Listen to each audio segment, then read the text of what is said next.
تو لوگ کہہ رہے کہ مودی ظالم ہے، وہ ظلم کر رہا ہے. میں کہتا ہوں ہندوستان کا مسلمان مودی سے بڑا ظالم ہے، کیونکہ ہندوستان کا مسلمان صبح اٹھنے سے لے کر آنکھ کھلنے سے لے کر رات کو سونے تک نہ جانے کتنی بار نبی کے سنتوں کا جنازہ نکال دیتا ہے. ہمارے نبی اپنے صحاباؤں کے ساتھ ایک بار گزر رہے تھے راستے سے. راستے میں انہیں ایک پتھر دکھا.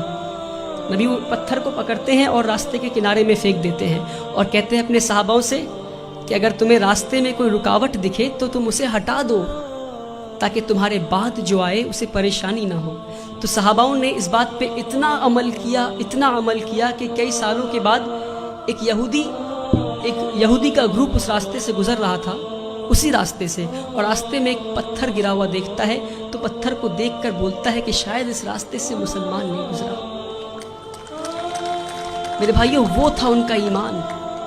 اور ہم آج کہیں بھی بم پھٹتا ہے تو بولتے ہیں شاید مسلمانی ہوگا، کہیں بھی گولیاں چلتی ہے تو کہتا ہے مسلمانی ہوگا. یہ نہیں کہہ رہا ہوں کہ مسلمان ہوگا. اپنے اندر جھانک کر دیکھیں کہیں اللہ کا عذاب تو نہیں آیا ہم پہ، کہیں اللہ تو ناراض نہیں ہم سے. میں بھٹکل کے لوگوں سے نہیں بول رہا، پر بھٹکل کے لوگوں کے ذریعے میں ہندوستان تک یہ بات پہنچانا چاہ رہا ہوں، ہندوستان کے مسلمانوں تک یہ بات پہنچانا چاہ رہا ہوں. ایک بار ہمارے نبی صلی اللہ علیہ وسلم راستے سے گزر رہے تھے. ایک بوڑھی عورت کو دیکھتے ہیں، وہ اپنے سامان کو لے کر کھڑی تھی تو مزدور کا انتظار کر رہی تھی. وہ تو نبی کریم جاتے ہیں، کہتے ہیں یار میری ماں، میں تمہارا مزدور بن جاؤں کیا؟ وہ پورے کائنات کے سردار مزدور بننے کو تیار ہو گئے. اور آج ہم اگر کوئی جوتا پلٹ رہا ہوتا ہے تو اسے سیدھا نہیں کر سکتے. یہ ہمارے مسلمانوں کی آج وہ عقر ہے. پتہ نہیں کس بات کی عقر میں جی رہے ہیں. جس کی امت اس بات کی عقر میں جی رہی ہے، اس کا رسول دوسروں کی مزدوری کرنے کو تیار ہو گیا تھا. کہتے ہیں اے ماں جی میں مزدور بن جاؤں تمہارا؟ ماں جی کہتی ٹھیک ہے. وہ بوڑھی عورت کہتی ٹھیک ہے، تو مجھے مکہ کے باہر چھوڑ دو. نبی کریم اس بوڑھی عورت کو مکہ کے باہر چھوڑنے جاتے ہیں. راستے میں بوڑھی عورت کہتی کوئی محمد آیا ہے، کوئی جادوگر ہے، اور گالیاں دینے لگتی محمد صلی اللہ علیہ وسلم کو. نبی کریم پیار سے شانتی سے مسکراتے ہوئے ان کی بات سنتے ہیں، مکہ کے باہر لے جا کر چھوڑ دیتے ہیں. اور جب واپس ہو رہے ہوتے ہیں تو بوڑھی عورت پوچھتی ہے ارے بیٹا تو نے میری مزدوری کی ہے، مزدوری تو لے جا. کہتے ہیں نہیں رہنے دو ماں. تو کہتے اچھا اپنا نام تو بتا جا. تو کہتے میرا نام محمد ہے، وہی محمد جسے تو گالی دے رہی تھی.